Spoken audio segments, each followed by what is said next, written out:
All right, guys, welcome to another episode of Trust Sports, the In Those We Trust Network. It's been a while, but we're in the heat of baseball. We're in the start of the summer. It's good vibes. We got a guest in the building. I can't start without saying my guy, my co-host Liam's in the building. Adam as a special guest. What's going on, guys? How you guys living? What's going on? Good, man. Yeah, we definitely been busy. Summertime is in full swing, and yeah, look, no better way to come back from the long break than to talk baseball with Adam, who Malik and I think have met separately. Like Adam, we were just talking about that before. Like I met Adam, then he went over to Morristown, met Malik, then Malik came to Palmyra. Like we met. It's crazy, but there's no better way to kick it off than like a 20-year reunion. Yeah. Get it. Facts, right? Facts. Old heads also now. Sports bringing people back together. 100%. But before we really get into the deep dive, we gotta start with our segment. Trust. What is the one thing you trust? And those we trust network. I want to hear, what is your trust of the summer? What is one thing that you know, no matter what, this is summer. This is what the summer is about. This is the summer vibe, and that could be a late night or whatever it may be. That if this happens, it's a good day. It's a good day. If you want me to kick it off, I can, or if you want to go, Liam, you can. No, kick us off. All right. I hope I didn't steal anyone's, but for me, it's gonna be a two. It's a two-parter. But for me, the vibe is always, I love summertime nights. It's when you can bring out the hoodie, throw a hoodie on with the fire, being able to sit around the fire with my brothers and smoke hookah. They're smoking cigars, drinking and stuff like that. Like that vibe to me is like that's the way. After you've been busy all day, fucking off, running errands, it's hot out there, you're tired, but to be able at night to go take a shower, throw in a sweater, go outside, hit the fireplace, throw a hoodie on, and just be able to chill, enjoy the vibes. There's nothing better. Like that's what summer's about. Even if you like go outside, like it's still a little bit light outside, and you smell fire like from somewhere around you. Like that's what I like to hear. I like to see that someone's having a good night right now, whether it be the kids with the s'mores or it's the bros getting ready for a good night. I love it. And it goes back to that too, Malik, of like the sun just being out. Like you're not getting done work and it's fucking dark already at 5:30. Like you actually get to enjoy yourself outside a little bit. Tonight's actually the longest day of the year. Oh yeah, summer solstice. Yeah. So stay out as late as you want, boys. Exactly. I love it. Full swing. Go ahead, Liam. Yeah, I think for me, kind of similar. Just I like being outdoors, but trust grilling. Everything and anything, man. And like being in the city for the past couple of years, didn't really get an opportunity to grill much unless I like, you know what I mean? So being back with a backyard, a grill, like it's everything now. I'm not cooking anything inside during the summer. and that's what you like, Malik, you just like, unless it's pouring rain, nothing's getting cooked inside. Like steaks, chicken, potatoes, like everything, asparagus, veggies, like everything's on the grill. Like it's just the way to go. Soak it all in, it tastes better. But trust in the grilling. You'll fuck around and go to like, you haven't taken meat out to prep, but you'll be like, you know what? No matter what, I have to go to the grocery store. I'm just going to get some fucking thawed out chicken just to throw it on as soon as I get home and get to it. I respect that. I like that. That's a good one. I like that pick. That is a good one. I'm going to go with trust in concerts. I know I'm going to Dave Matthews in July. Okay. I'm looking forward to that. Kind of like what you guys are getting at, nice summer night with maybe a hoodie on. Yeah. Listening to some good music. Yep. In Camden waterfront. So yeah. If you're not from the area, you don't know what that is like to be able to either pay. Like I don't even know. I've never done it because I don't like to stand the whole time. Or like you can bring a chair too, but like I always pay for the tickets. But it's an awesome place in which like if you want a cheap like $30 tickets, they have just grass.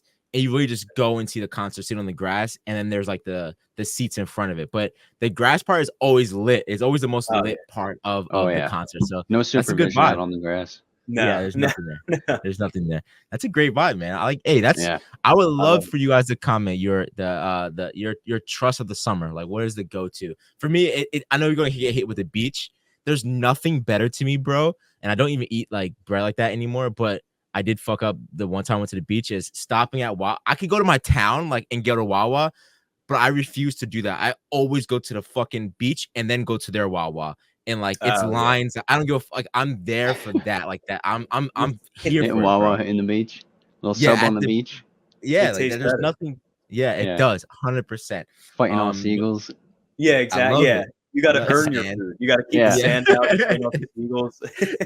I love it. But let's get into baseball talk. Before we do that, Liam, I had a question. You just got to experience something so dope of going to the UK, going to London, and experiencing. Was this the first time how many times have they done this before? So this was the third series that they've done. Okay.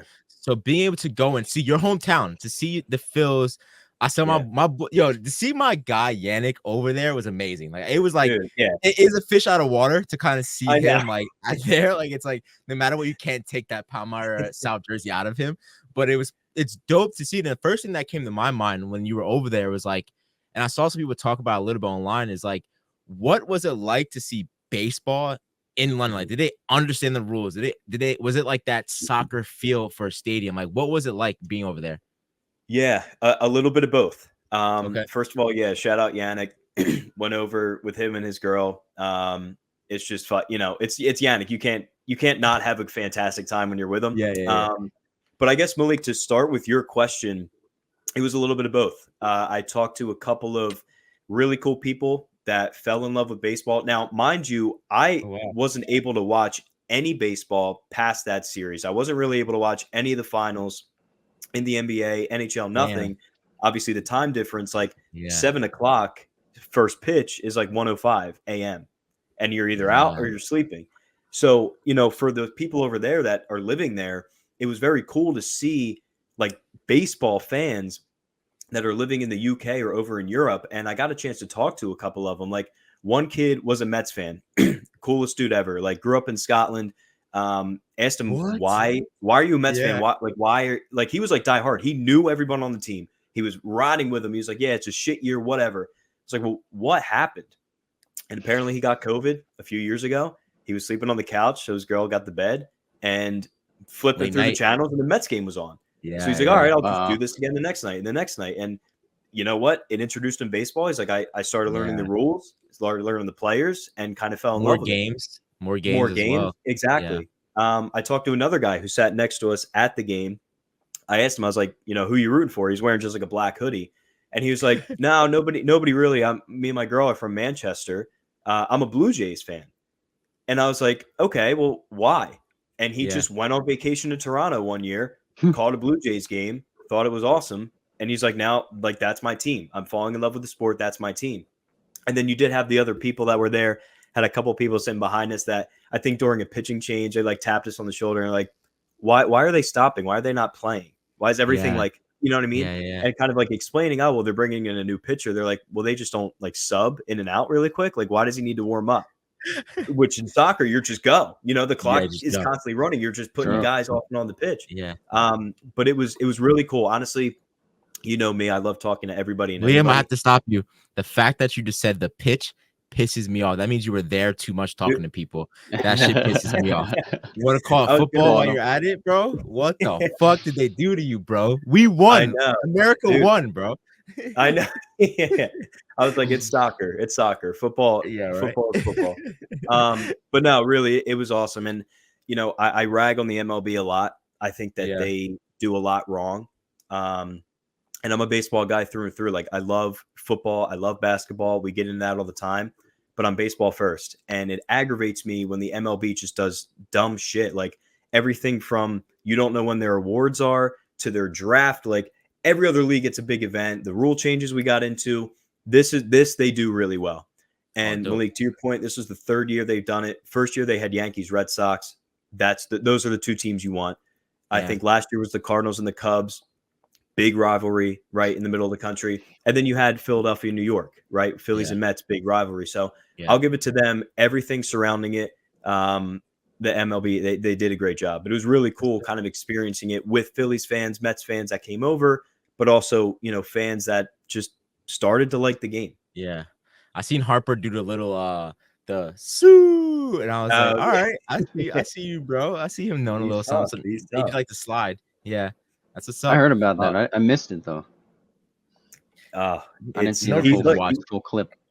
He shows up. But the stadium itself too. I think they said it took about 2.5 weeks to transfer it from the soccer pitch to a baseball field. Okay. So it honestly, it was really cool. And I like watching the replays or watching the game on TV. We went to like a tailgate for the Philly bar that's out in London, which was awesome for the Sunday game. The TV doesn't do it justice. The place is fucking massive. It's massive. Their seating more goes on like this sort of angle where ours are like kind of, you get steeper and higher on a lot of football and baseball stadiums around here. Like it was a gorgeous stadium. I could have spent all day there. They sold wonton soup containers of beer, which is fantastic. You definitely can't do that here. But I mean, honestly, everything surrounding it, the Phillies fans obviously dominated the trip, I would say, for most part too, which made it a lot more fun. But yeah, definitely a once in a lifetime experience. Dope, man. That's dope. Was there certain foods there that were different from your normal ballpark experience? So they kind of brought in, quote unquote, like, the Philly cheesesteak. Right. They brought in, like New York hot dogs. So overall, it was a little bit different, but they definitely tried to make it like inside the ballpark. Or Friday night, they had like a pregame event. It was just a bunch of like New York and Philadelphia like foods that they tried to, burgers, hot dogs, cheesesteaks. Did you try these? Did you try any? Yeah, the cheesesteak was all right. I think it was what it was, right, for a cheesesteak in London. The hot dogs Yannick had, he said he loved it. It's fucking this big. Yo, man, Glizzy Gladiator, yo, what's going on? All right, Yannick. But yeah, no, he said it was great. So again, it was cool to kind of, they tried to bring that in. Obviously, they're not known for like their food, so I guess they were just like, "Fuck, we gotta make some shit that everyone's gonna like." I was curious if they would put like some UK type of sport food in there and try to get the Americans on it. I think the thing that they did was that it's a 32 ounce, like what you get when you order a large wonton soup, like that plastic container of beer for like $14, that big. And we're like, damn, we can't do this at all. And another interesting thing, when I got a bottle of water, they didn't open it and take the cap. And over here, they do that because they don't want you throwing like full bottles or cans out on the field. Oh, is that why? Yeah. And so I asked the one dude sitting behind me, I'm like, yo, do you guys not do this? He said during the soccer games, they get so crazy, you're not allowed to have any food or drink during the games. If you want to drink or eat, you do it before, at halftime, or after, and you're not allowed to your seat. So he said it was funny because a lot of times at halftime, you'll see everybody go rush. Like he's like, smoke a couple cigarettes, grab like 5 beers, down them really quick, maybe get 2 hot dogs, down them, and then go right back to your seats. Wow. So I was like, okay, that's hardcore. So really weird. But we fans like to act like they're the craziest fucking fans in the world. Like, they gotta take our caps to where they don't feed us during the game because we get fucking crazy. Imagine half Philly, half Manchester. Yeah. For some of the rivalry soccer games over there, soccer matches, I'm sorry. They will, like, if you're an away fan, you're rolling in with security. Like they're waiting. Like if we were all like Phillies fans and we went to say like a Mets game, they would have you like rallied up, all Phillies fans go in, walk in with security, sit down in your seat. And then the away team's fans have to sit in the stadium for an hour after the game until everybody else clears out. So then so I'm just like, so I don't know about that hour part, but I know the Dodgers fans did that when they came to New York recently. They got a police escort. Yeah. Damn. Yeah, but then what happened the next time? The next game, Yankees fans got the police escort. They're like, yo, fuck this. We're taking this shit back. Did they? Big fact. Big fact. Did they actually do that? Yeah. The next game, like all the Yankees, they had a police escort lead them back into the stadium. Like, nah, bro, you're not fucking getting away with this. Like, not in our fucking stadium. Like, hell no. Hey, when we're there, we might as well. I'll kick it to Liam. I'll let Liam lead this segment of the baseball segment. Go ahead, bro. Kick it off. Yeah. So again, a lot of baseball. This is the baseball episode. It's why we want to have Adam on too. So just a lot to talk about. We're coming towards the middle of the season. Adam is a Yankees fan, just like Malik. Obviously, I'm a Phillies fan. So our teams are headed towards a World Series crash course, it seems like right now. So it's a good time to kind of like take a step back, realize somehow that 75 games have been played or right around there. I don't know how the fuck that happened. But the first thing I wanted to kind of kick off with that just got released, I believe, earlier this week was kind of where we stand with the All-Star voting. And Adam, I'll kick it to you, kind of just some takeaways you got from that initial first round, maybe some of where your favorite players are or not. how the Yankees were doing. Obviously, the Phillies looked like they were dominating. It's a lot of the fan votes right now. But Adam, what are some things that stuck out to you with this first All-Star voting kind of drop to see where these players are? Yeah, so I hadn't really taken too deep of a look until this morning, and there were definitely a couple things that stood out. I think there's primarily in the American League and in the National League, there's 3 teams that are dominating most of the voting. In the American League, you have the Yankees with 2 players, the Astros with 3, and the Orioles with 2. So there you have 7 out of the 9. And then in the NL, you have the Padres with 3, the Phillies with 2, and the Dodgers with 2, and then the Brewers with 2. So 4 teams dominating the National League voting right now, and 3 in the AL. As far as the players go, let me see here real quick what the do you remember who was at third for the American League, Liam? Who's leading in third? Off the top of my head, fuck. Was it Jose Ramirez? I think it probably should be. If it's not, that would be a big surprise to me. Because I think he's the most underrated player in sports right now, in baseball, I should say. And then, so for the AL, Jose Ramirez, I think Giancarlo Stanton has a good chance to get on. He's second right now in DH, which is actually kind of surprising. And so, in the last couple of years, we've only seen shells of the MVP Giancarlo that we all have seen, we all experienced in, I think, maybe 2015-ish, I think. I know. It's been a 59 while. home runs. And ever since, it's been like short glimpses and injuries. But this year, with Juan Soto kind of taking a lot of that pressure off, and Judge obviously doing what Judge does, I think Giancarlo's found a nice little spot in the fifth hole there.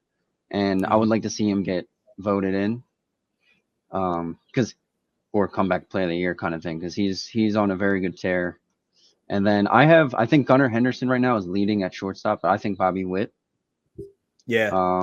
In my notes here, I have Bobby Witt backpack over Gunnar, because what Bobby Witt's doing to the Royals is carrying them compared to what Gunner's doing with the Orioles. I think Gunnar has a lot better group around him. I think he's a stud baseball player, but Bobby Witt, with the effect that he's had on the Royals, I think he deserves that all-star start over Gunnar. And then in the AL or in the NL, we have a lot of new faces leading the votes right now, with William Contreras at catcher, Jerickson Profar out in the left field, and I don't know if Heliot Ramirez is leading in right. I think it's Fernando, but I think he has a very good chance to take him over, because he's on an unreal tear right now. Yeah, I think it is Fernando. Fernando right now is leading. Fernando right now. But no, I mean, it's a good point. And I think, you just named a couple of those guys. And even going back to the AL, like shortstop, Gunnar Henderson, Bobby Witt Jr., like the league is transforming now to seeing some of these young players like take over the league, right? I mean, some of the guys that you just named, other than Stanton, they're brand new. So I think that's good for the game of baseball too. We talk about all the time, what do you need to do to grow the game? It's to get young guys like this, get people excited about the young guys. But no, I mean, look, I agree. And I think the one thing that really stuck out to me, and again, it's fan voting, so it makes sense, is the Phillies have 2 starters. I'm pretty sure as of right now, their entire lineup would make it as a backup or a reserve. Even Johan Rojas, who was just sent down to AAA, is like 7th in voting right now. And it's one of those things that, again, it's the fan vote. The Philly fans are the best in the world. We know this. How much that they've been winning, it's no surprise. But, honestly, I really am excited to see, because one of the guys, Trey Turner, I think is second in shortstop right now. Mookie Betts just broke his hand. He's out for 2 months. Trey Turner just came back. He's probably going to start. Bryce is going to start. Alec Boehm's going to start. JT got banged up, so that's going to change some things. If Contreras, yeah, exactly. So he's having an unreal year there. So I think it's a lot of fun. I mean, I'm looking at some of the names like Adley Rutschman, again, Juan Soto, who's somehow still like 25 or 26 years old, but has been in the league forever. then obviously you had the big names like Bryce Harper and Shohei kind of leading the charge. So yeah, I think this is set up to be a really good All-Star game. Were you surprised to see Harper over Freddie Freeman? I wasn't.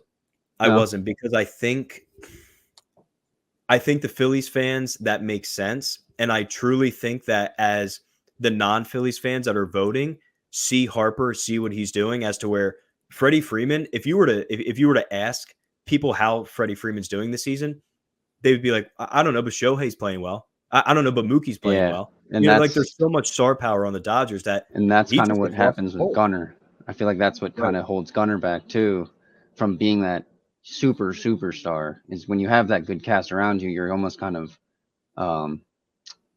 diminished, I guess, in a sense. So I think that is hurting Freddie as well with Betts and Ohtani. It's not just him carrying. Definitely. I agree 100%. Malik, I'm curious to get your thoughts. This just came off the top of my head, but as somebody that maybe like isn't going to make sure they tune in for the All-Star game, right? And it's fair, because truthfully, this is like, again, the baseball old head in me. Once they got rid of the league winner of the All-Star game determines home field for the World Series, I think it lost a little bit of like competition.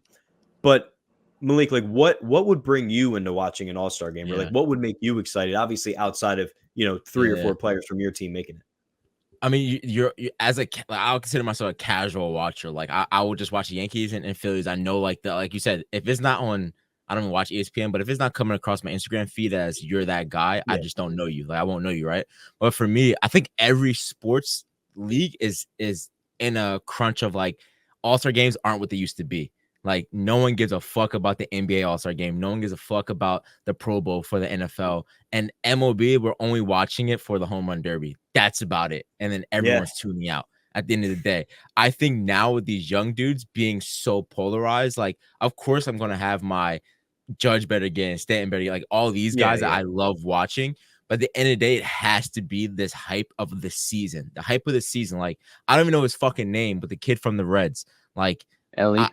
It's just like it makes me like, I sat there and I had to go do research, like what position does he actually play? Like to see this guy, he plays third base, he plays short, he's throwing guys out from fucking, like, where does he actually play? So it's like guys like this that you're like, I have to see this talent all come together. The fan voting, I think right now is good, because it's like they're voting for these young dudes to get in there. They have to be in there and have to compete. Like they have to compete. You can't just go off of, you'd have those I go back, like you had those star power guys who they're old heads in their right.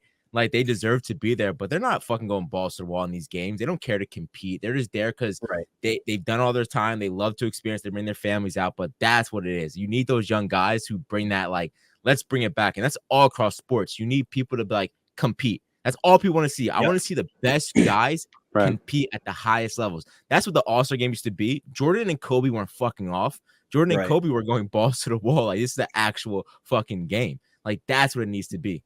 And that's Sean why Taylor laying out the fucking punter on fucking, like, you know what I mean? Like, for some, that's like the best game of the year. For them, because that's them against the best of the best, and they really want to. 100%. I was gonna say, I think, and again, like I'm biased, and Adam, I'm sure you are too. Like, I think the MLB All-Star game is better than any other leagues, and it's that exact reason. Like football, nobody wants to hit. Basketball, nobody wants to play defense. That's half the game. I think baseball, when we were younger, football was pretty popular, but I think it's totally fallen off. Now it's a skills competition. And now it's like baseball. Like what are you gonna do if you throw 98? What are you gonna like throw 80? Like you're Juan Soto going up to the plate. What are you only gonna swing 60%? Like in baseball is different. Like there is no portion of the game where you're kind of like taking back a little bit. I want to fucking hit a home run. I want to strike this fucking guy out. Like nothing really changes. But Malik, that's a good point. Something we just said. It's cool to see these young guys.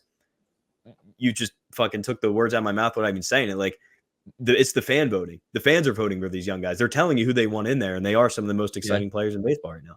Yeah.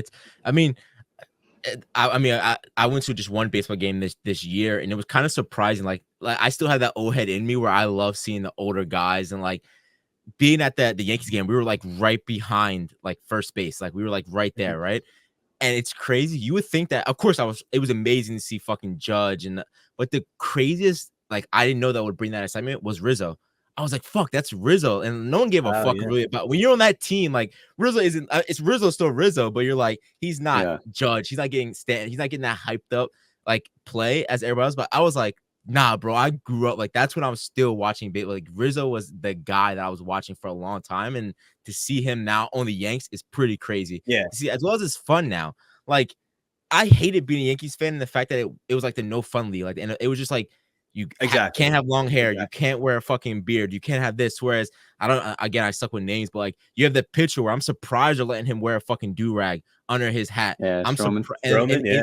Stroman. I'm like, and just seeing like it's kind of opening up a little bit to where like everyone's saying like the Yankees are fun to watch here, the Phillies are fun to watch. Like it's fun to now. You have to have that in sport. The Phillies guys like fucking union construction workers who are like fucking like, that's what it is.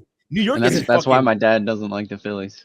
Yeah, right. Like, but that's why he likes the Yankees.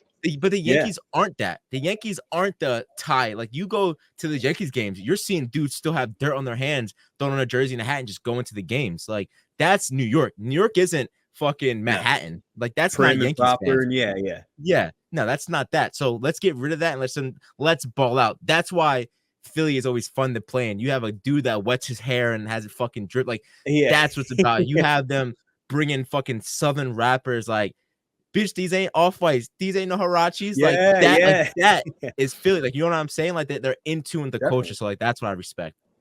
If you look back at like probably one of the more popular teams in Philadelphia, it was the 1993 Phillies team, and Malik, look them up. Like it's exactly what you're talking about. Like it's ragtag, they're long beards, long hair. And you're right. Like there's a piece of that. And it's what I've always said. Fuck the pitch clock. Fuck the bigger bases. You want to bring people to the game, especially younger people, market your own players. Yeah. Let them wear whatever cleats they want to wear. Let them use the bats. Did you see that they were using in London, or that you'll see at the All-Star game where it's fucking I remember last year, I think Bryson Stott had like his bat was a number 2 pencil. Like Bryce Harper in London used like the Fanatic in one of the London Guards outfits. Like do that. That's what's going to get people excited. Remember when they used to do the jersey nicknames? Yeah, the jersey. Yeah, exactly. They got rid of doing that, but that was along those lines to, put a spin on it. Definitely. Yeah, I mean, I see everyone right. It's funny, and being an affiliate, I see everyone right now wearing that the City Pack jerseys and the hats. Yeah, I don't even see anyone like I don't see anyone really wearing like the red around. I see everyone wearing those right now. Like everyone's wearing like the let's dress it up. Let's be different. Yeah, it's pretty cool. It's cool to see. As a casual, it gets you interested. Yeah, exactly. No, I think it's definitely trending in the right direction. And I think I saw last weekend was the highest overall MLB attendance rate in a few years. So it's not just us because, again, our teams are that good. Exactly. So what happened in 2008? Bingo. The Celtics won the championship and the Phillies won the World Series. So we're halfway there. Get the fuck out of here. No way it's shaping up like that again. Get the fuck out. I hate that so much. You know. Eagles fans love doing that. That's the same thing with the Eagles in the Super Bowl, right? It was like, these teams were in. So when we beat Brady, when we beat Brady, that's exactly it. But let's get to some like awards and I guess predictions for the rest of the way too. And this is really where, Adam, I want to pick your brain on some of your thoughts of things that have gone on so far, and then some things that we can go in. And we all share a doc, and there's something at the very end that Adam put down that I fucking love. But let's just start with the biggest surprise, good or bad or both. Biggest surprise team-wise, Adam. Yeah, so my biggest surprise is for bad. I did a bad and a good. My biggest bad team is the Houston Astros. I'm shocked, to be honest. And when you look at it, it makes sense now. But if you had told me 6 months ago that we'd be 70 games into the year and the Astros would be 10.5 games out of first place in the division and this and that, I would say you're crazy. When the Yankees played them the first series of the year, I believe we swept them, and it was like the best moment for Yankees fans because they had been all over us the last couple of years and really holding us down. But so at the time it was like, all right, we finally beat a good team, because that was the Yankees' big problem. But turns out they're not a good team. Right. So we just did what we were supposed to do and beat bad teams. And for me, that's the biggest surprise of the season in terms of some teams being bad. My biggest surprise in a good way is Cleveland. I don't know anybody that really talked about Cleveland. I'm really curious to know what their odds were to win the Central to begin the year.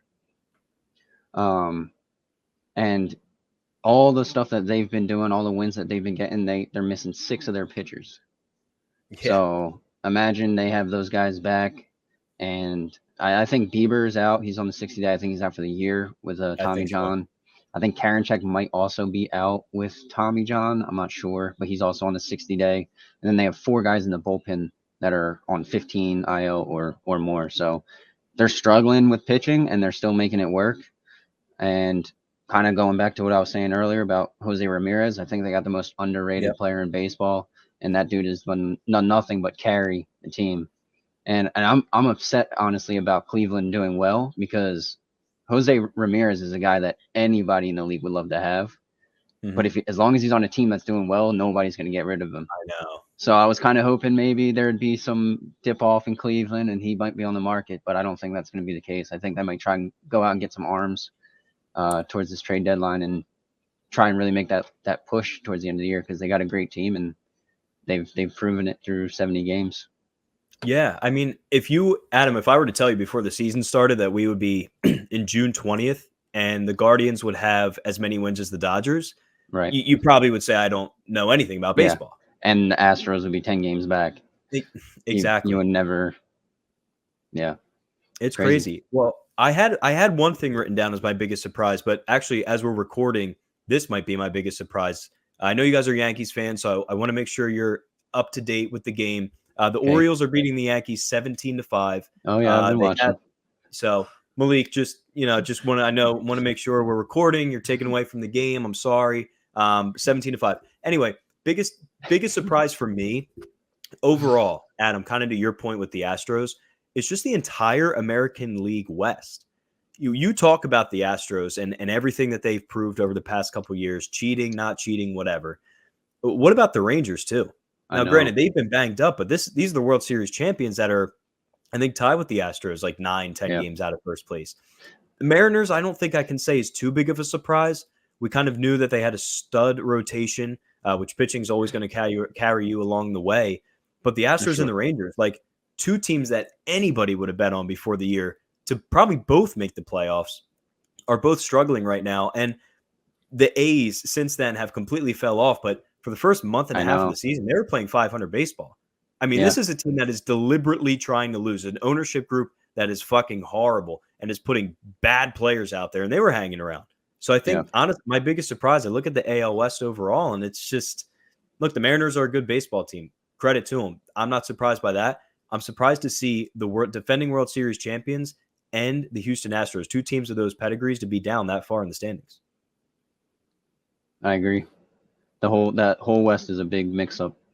It is, and I'll get to the West a little bit later because I got something, a hot take for the West. But Malik, anything to add again from what you've been watching? You say mainly Yankees, Phillies. Anything on that front that has really surprised you? Nah, I agree with all of you guys. We're good. We're good to push on. As a casual, this is out of my will realm. So I love to hear though that like how deep you guys are into it. Like that's definitely one of my goal. Like my goal was to, when I got out of college, was to start watching, like now I can really watch the NFL and college football. So like now my next goal is to like be this in tune with the MLB. Are you trying to go next to the World Series predictions or something else before that?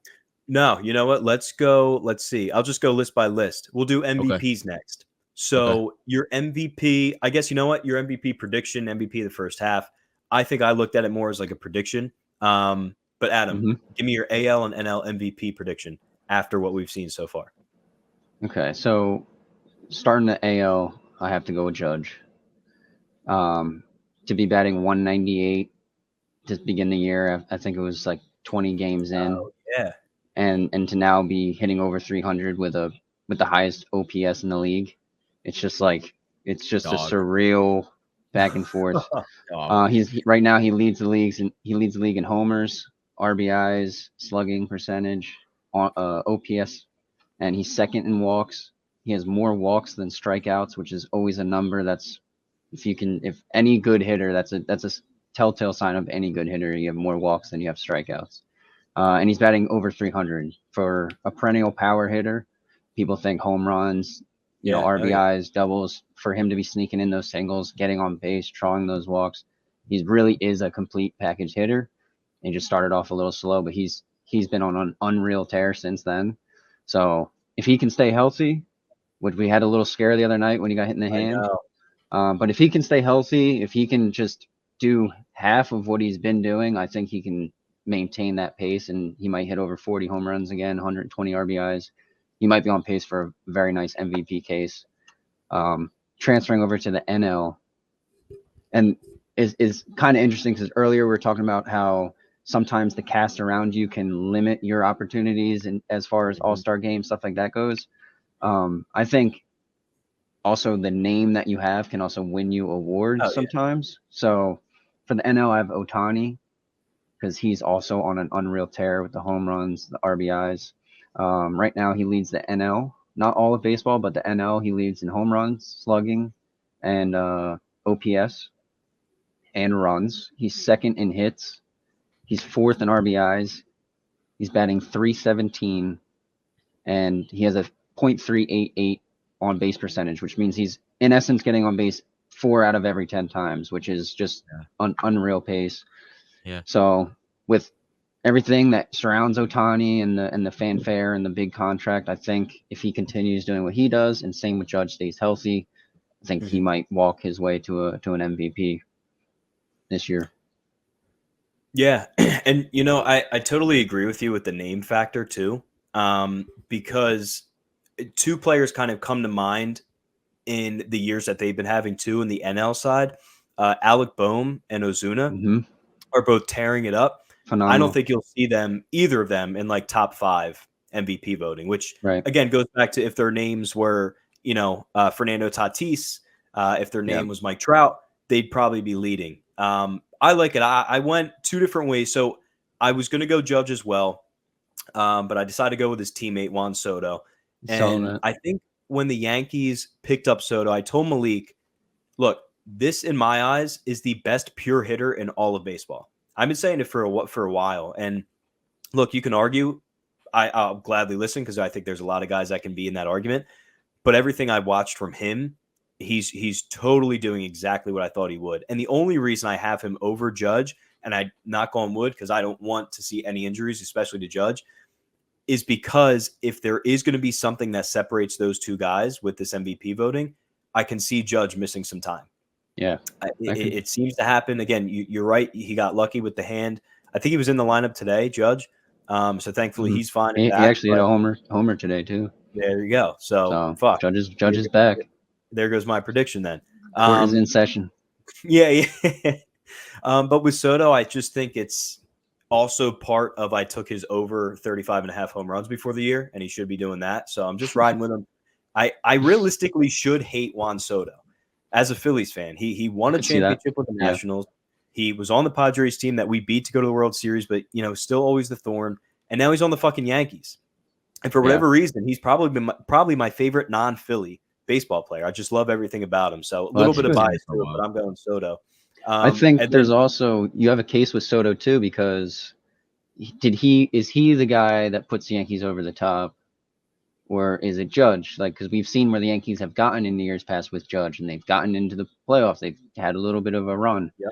But is Soto the guy that puts them over the top? And if so, does that give him an extra couple votes for that MVP? It would be interesting. That's true. That's a good point. I like it. NL, I mean, come on, Bryce. Yeah. I think you look at what he's been doing, and it's a little bit similar to Aaron Judge. I think Bryce was batting like a 235 halfway through May, and he's up to a 285 right now. The power's been there all year. He'll hit 30 to 35 home runs with these. He'll probably get 85 to 100 RBIs. But look, everything this guy's doing, and again, you're the best player on what probably will be the best team in the National League, maybe the best player in the league. It's hard not to give the award to that guy. I agree. Everything I'm seeing from him, again, slow start average-wise, up to a 285. I think his OBP is close to a 400. So again, he's almost getting on base half the time that he's up. And now he's starting to use the entire side of the field. And I think it might go, they probably won't look at it this way, but it's a DH versus a position player. Ohtani's not playing the field. He's doing great things with his stick, but look, Bryce is out there every single day playing first base, doing pretty well, I think, for just picking up the position. And it's a little bit of a homer pick, but yeah, I'm going Bryce. Who do you guys think today in today's baseball has a bigger household name, Shohei or Bryce? Across the world? Yeah, across the world? In terms of MVP voting, like kind of going back to your name carries weight, maybe.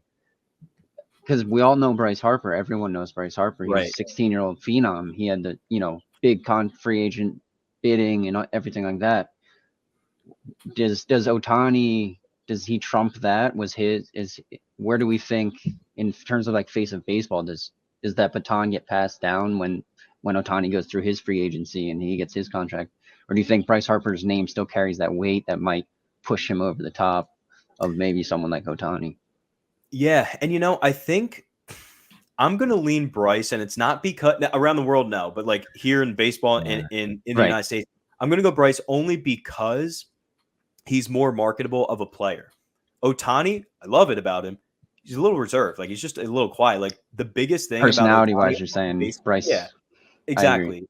Like even during the games, like Bryce is getting heated. He gets ejected one night. He does the slide in London when he hits the home run. He hits a walk-off, and he's more a baseball fans player. Yeah, exactly. As to where Ohtani, the biggest story for him is that he's a cheater.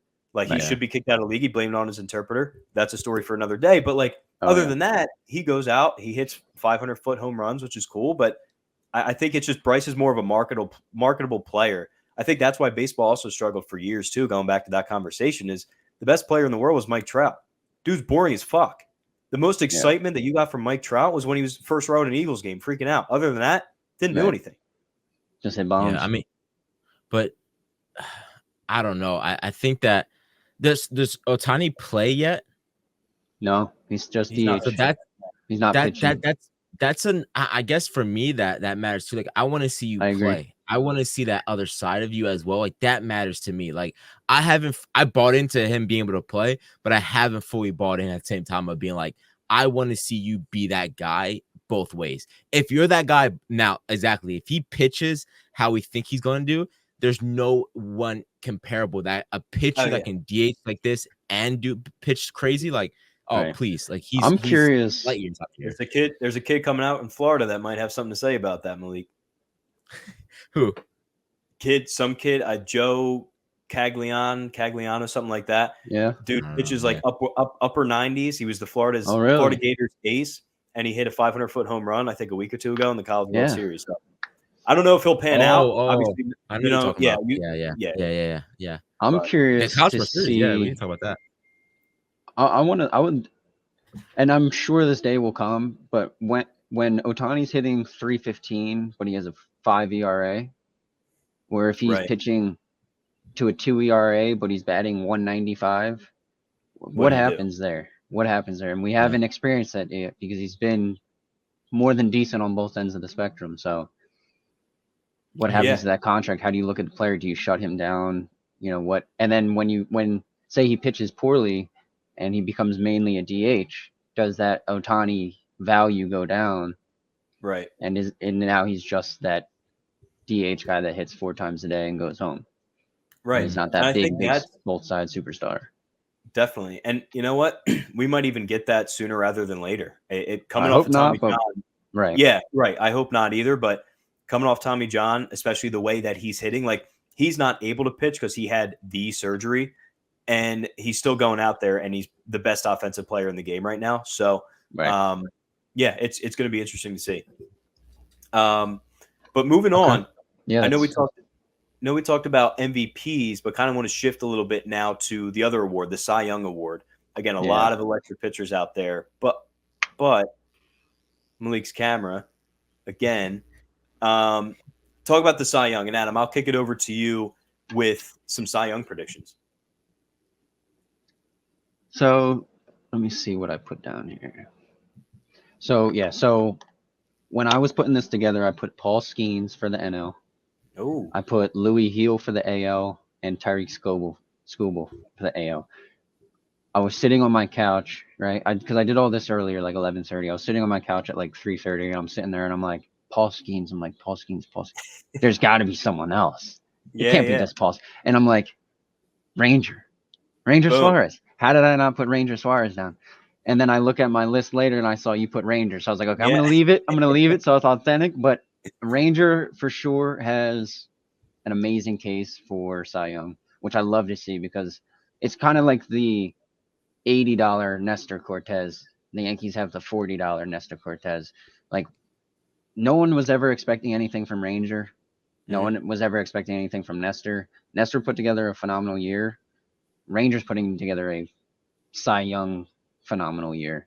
And to see guys come from nothing in a sense and be like prominent Cy Young leaders is awesome to me. So I definitely think Ranger has the best case right now, but and this is everything baseball is injury.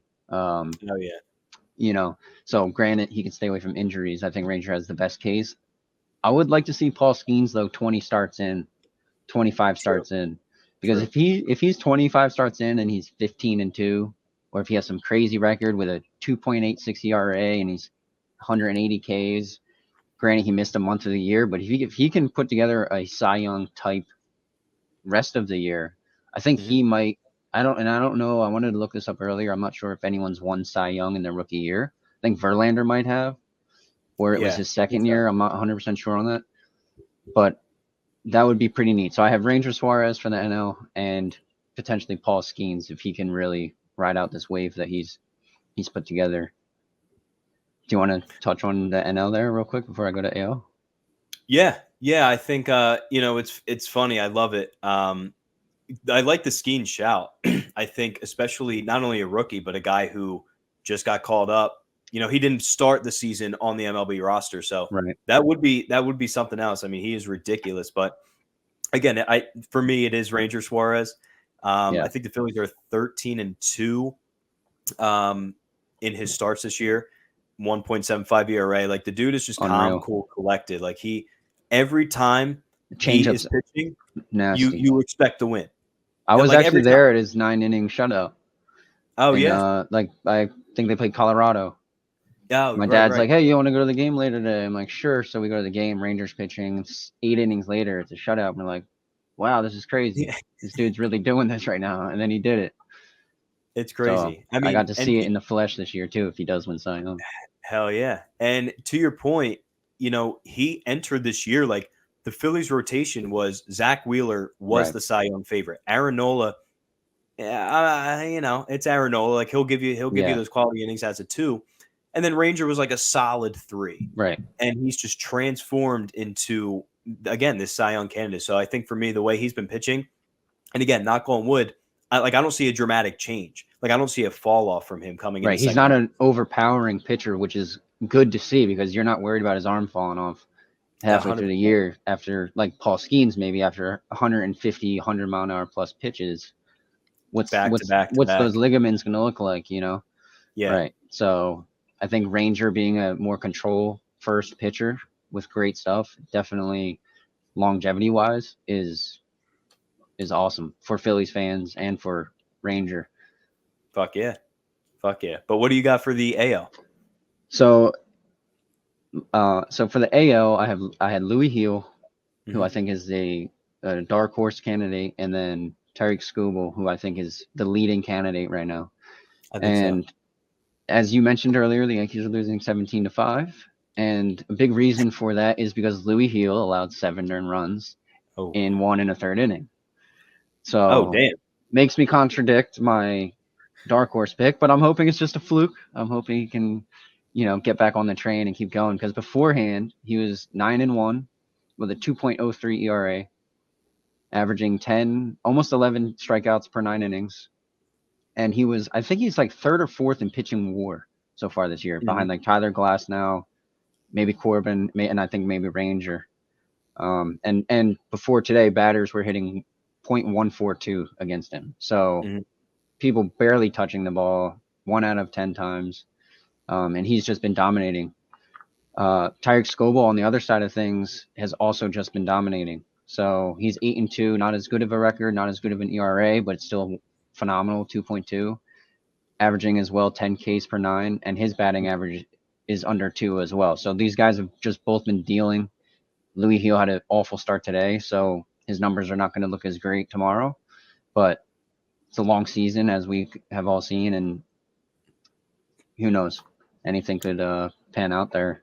I think those two guys definitely have a good case for it, though.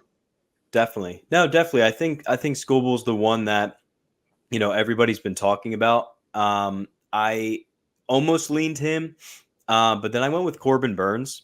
And Corbin's truthfully, a good pick.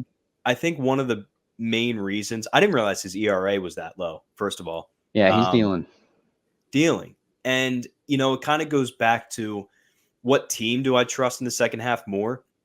Do I trust the Tigers, where, Scooble might go 7 innings of 2-3 earned and you're going to lose, or Corbin Burns, who's going to get that? And again, Jacob deGrom, Cy Young from a few years ago when he was 500 or maybe even below 10-9. Yeah, 10-9, right. Kind of changes it. But I think, again, going back to like my Bryce Harper point, if the Orioles come back and win this division and have the best record in baseball, and you have Corbin Burns, the ace, leading the way, it's tough not to give it to that guy. So I'm going to lean Burns right now because I think the team behind him will also help with those numbers come towards the end. Great pick. Love it. Well, look, I got a couple more. Emily, this is where I want you involved in it too, is our World Series talk, the World Series predictions. Now, again, we talked about, I'm sure we're all going to have the same predictions. Looks like we do. Maybe not how it finishes, but I'm sure the matchup might be the same. But what do you guys got for World Series? Liam, I would start off with this. I would start off with this right here. Here he goes. Here he goes. For the sake of time, just to end it, we should end with this right here, the World Series predictions. In my opinion, again, as a casual, and it now may now that your camera's working. We're back, baby. We're back. Now I didn't have it charging like an idiot during that time. I was about to die. Always. So when it comes to being a casual fan, and it's probably my heartbreak of being a Cowboys fan, I always look at the Yankees as the Cowboys of the MLB.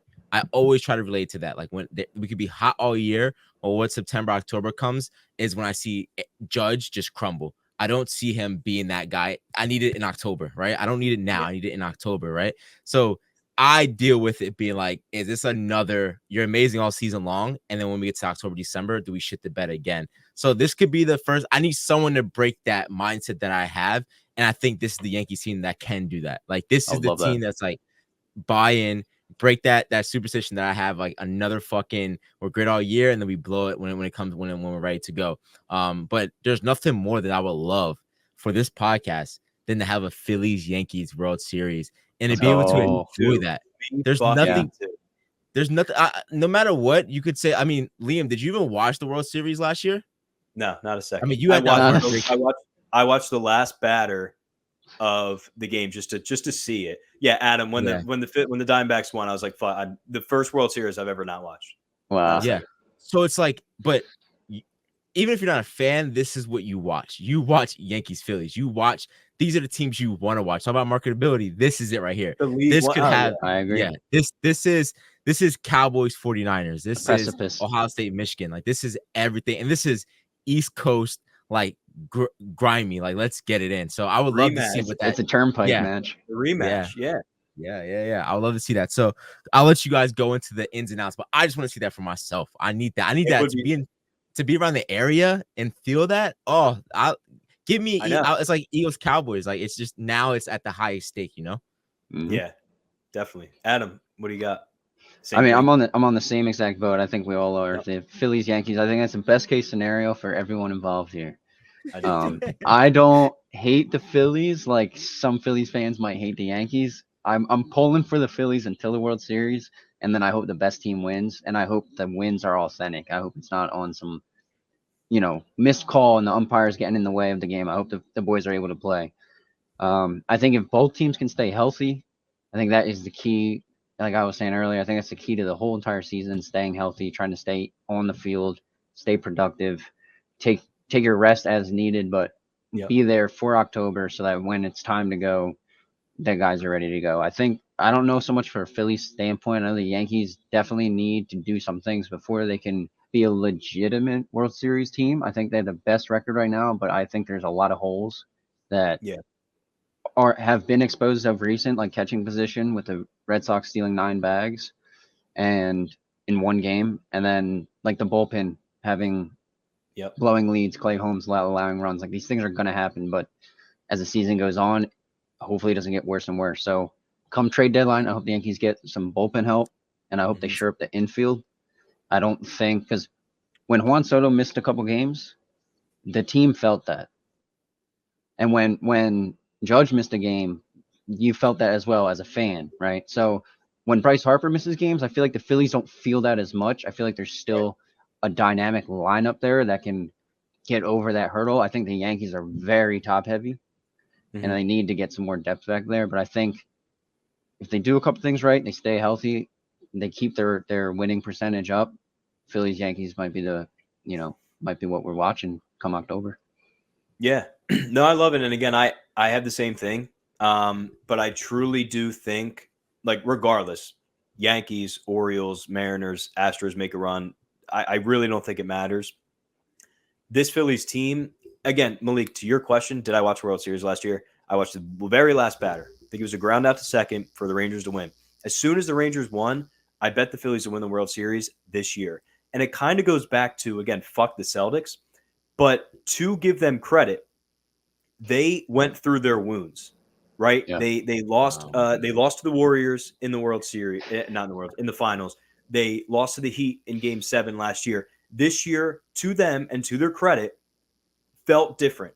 This is the year that we need to get over that hump, and we don't even need to get over it. We need to run through the fucking door.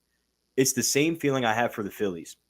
And the one thing that I said to myself was, if they do the same shit that they were doing the last 2 years of just starting off horribly slow, then picking it up, making a couple runs as the wild card team, I don't know if I'd have these strong of feelings. But you can tell this team's coming out from day one and being like, we're the best team in baseball. The pitching staff is unbelievable. The bullpen's unbelievable. They have 3 guys right now whose ERAs are under 1.2, I believe. And I do think that they're going to add another bullpen arm. I do think Phillies have the edge right now. I will be an open fan. I do think the Phillies have the edge if we do meet y'all in October. I really do. And again, I think it's to the point where I'm to the point, just get there. Because if you get there, that team's not losing again. You know what I mean? And again, Yankees are awesome. Orioles are awesome. Whoever else they may face, very good baseball team. But you talk about this group of guys that I've seen just grow together. They love each other. If they get to that World Series again, I don't care who's in front of them. It could be the all-time Yankees. They're not losing. Even Babe? Oh, fuck. Yeah. Babe's nothing against Babe's taking Zach Wheeler 550 feet. Yeah. Babe's lost against Rangers. He's going to puff his cigar around the bases. But no, I really do. I feel confident, more confident in this Phillies team right now than I did that Eagles Super Bowl year when they lost to the Chiefs. And even as Malik, when we were going into it, I said, I have a little uneasy feeling. Things have been a little easy. But Adam, to your point, like Bryce Harper misses some time, it doesn't matter. Trey Turner's missed half the year. Right. Didn't matter. JT Realmuto's out for 2 months. Hasn't mattered. Right. So and that losing. The Yankees with the pitching staff kind of had that because Cole literally just had his first start yesterday and we're 50 and whatever. So it's like the pitching staff, the starting pitching staff I feel good with. Granted, Louis healed today, but you don't. The lineup is our big issue. Pitching staff and our bullpen is our big issue. Pitching staff's good though. The one thing, now I'm gonna blank on it. But there was something that you were saying about the Phils there. I don't know. Take it back over. No, if it comes to me, I'll say. They're the best team in baseball, probably best team ever. Oh yeah, all right, here it is. So yeah, I knew that would click something. Yes, the teams you're going up against in the NL, you have the Dodgers, right? You have the Braves who have fallen off. Who else is even a top team in the NL right now besides the Dodgers? The Brewers. The Brewers, right? So and the Dodgers just lost bets for 8+ weeks or whatever. Yamamoto's out for a while. Kershaw hasn't even seen the mound. So, and the Dodgers are a very top-heavy lineup too. So I do think the Phillies have the edge over all these teams. they can stay healthy. Yeah, and I think too, like the Phillies have owned the Braves in the postseason. And there's something to that mental game. Like again, I remember last season telling Malik like they're going to beat the Braves. Like there's something in there, whether they're the better team or not. They have their number. The Dodgers, who knows if we'll even have to worry about them? They lose in the first round of whatever wild card team. And that leads to my prediction, my bold prediction. Yeah, exactly. So here we go. So what we'll go into that hot take time. Second half, rest of the season, whatever we got. Adam, I'll throw it over to you because I love the one that you have. Yeah, so my second half hot take is the Pittsburgh Pirates end up beating the Dodgers in the first round. I think it's wild card round, maybe best out of 5 series. Yeah. So I think the Pirates have probably the best on paper, maybe the best 3 starting pitchers you could think of. Yeah. And they could compete with anyone as long as Skeen stays healthy, Jones stays healthy, and Mitch Keller stays healthy. In a 5-game series, playing the Pirates might be the worst team to play.